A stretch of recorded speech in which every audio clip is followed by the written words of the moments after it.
हर session से पहले रिवायतन party की लेजिस्लेटिव मीटिंग बुलाई जाती है, जिसमें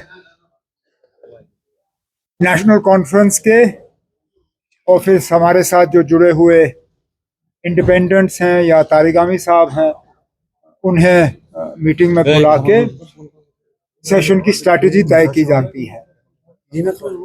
ये सेशन थोड़ा बाकी सेशनों से अलग है, क्योंकि जैसे आप सब जानते हो, परसों लगभग 10 साल के बाद दोबारा राज्यसभा के इलेक्शन जम्मू कश्मीर में होने जा रहे हैं, और उसके लिए स्ट्रैटेजी तय करना ताकि चारों सीटों पे नेशनल कॉन्फ्रेंस के उम्मीदवार कामयाब हों, उस सिलसिले में इस मीटिंग की अहमियत बढ़ गई। और मैं शुक्रगुजार हूँ तारिगामी साहब का और बाकी जो इंडिपेंडेंट्स यहाँ पे आए, उन्होंने मीटिंग में हिस्सा लिया। और जो मैं अपने मेंबरों में और हमारे जो साथी मेंबर हैं उनमें जो जोश खरोश देखता हूँ, मैं उम्मीद कर रहा हूँ कि चारों सीटों पे नेशनल कॉन्फ्रेंस के उम्मीदवार जो हैं वो कामयाब होंगे। सर, क्या कोई रिफ्ट कांग्रेस और एनसीपी वो आए नहीं यहाँ से? नहीं, कोई नहीं, उनकी अपनी मीटिंग थी, वो अलहदा पार्टी है, उनकी अपनी मीटिंगें होती रहती हैं। लेकिन जहाँ तक इलेक्शन के हवाले से बात है, उन्होंने बार बार कहा है कि इस इलेक्शन में वो किसी तरह भी बीजेपी की मदद या बीजेपी की कामयाबी नहीं होने देंगे। तो वो अपनी मीटिंग करने दीजिए, इसमें किसी को एतराज नहीं होना चाहिए। सर, तारिक हमीद कर्रा साहब ने जिस तरीके से बताया, we have to wait for the green signal of high command. उनका अपना सिलसिला, उनका अपना तरीका होता है। उनकी पार्टी और हमारी पार्टी में इतना तो फर्क है कि उनकी जो यहाँ पे लीडरशिप है, उनको अपने हाई कमांड के सिग्नल का इंतज़ार करना होता है। हम अपने फैसले यहीं करते हैं, लेकिन ये कोई नई बात नहीं है, ना इससे किसी को कोई परेशानी होनी चाहिए। उनका हाई कमांड का भी सिग्नल तो ऐसा नहीं होगा जिससे कि बीजेपी को फ़ायदा हो। लेकिन जिस तरह नगरोटा की सीट के लिए भी, हालांकि वो लड़ने के लिए तैयार थे लोकल लेवल पे, लेकिन हाई कमांड के सिग्नल का इंतज़ार कर रहे थे। हाई कमांड ने वो सीट नेशनल कॉन्फ्रेंस के लिए छोड़ी और हमने अपना उम्मीदवार जो है मैदान में उतार दिया। सर, आपने गिरिराज किशोर का बयान सुना होगा। अब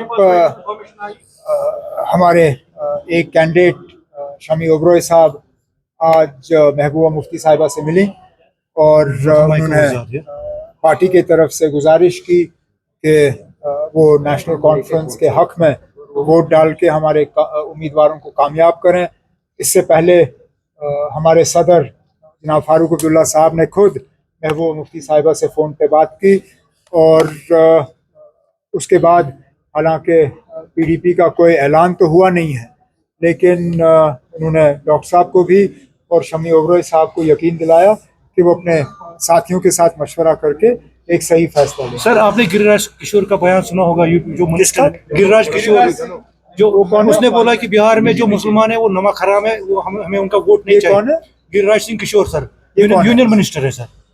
अफसोस की बात है ना, अगर कोई यूनियन मिनिस्टर इस तरह की बात करे, लेकिन इलेक्शनों में इन लोगों की आदत है ना, क्योंकि इनके पास काम कुछ दिखाने के लिए है नहीं, ज़मीनी सतह पे उनकी पोजीशन थोड़ी खस्ता है, तो ये फिर मजहबी फसाद जो है वो पैदा करते हैं। मजहब, ये नमाज पढ़ने के बाद ये वहाँ गंगा जल से इलाके को धोने का काम करते हैं, मुसलमानों के खिलाफ इस तरह के बयान जारी किए जाते हैं। ये इलेक्शन में इन लोगों की आदत है। फिर ये वो लोग कहते हैं कि हम हर हिंदुस्तानी की नुमाइंदगी करते हैं।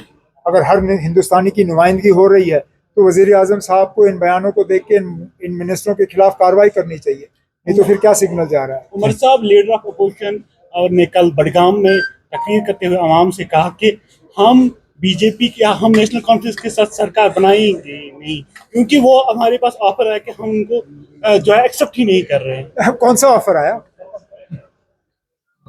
एलओपी साहब से पूछिए ना, ऑफर आया कहाँ से? क्योंकि हमने तो कोई ऑफर नहीं दिया, और उनकी तरह हम मतलब छुप के काम करते नहीं हैं। अगर हमने कोई ऑफर करनी होती तो आप सबके सामने करते। कोई ऑफर आया नहीं, तो अब एलओपी साहब अपने काम में ज़रा दिलचस्पी ज़्यादा दें और ये बेबुनियाद बयान जो हैं इनको अपने घर में ही thank you sir Thank you very much. Thank you.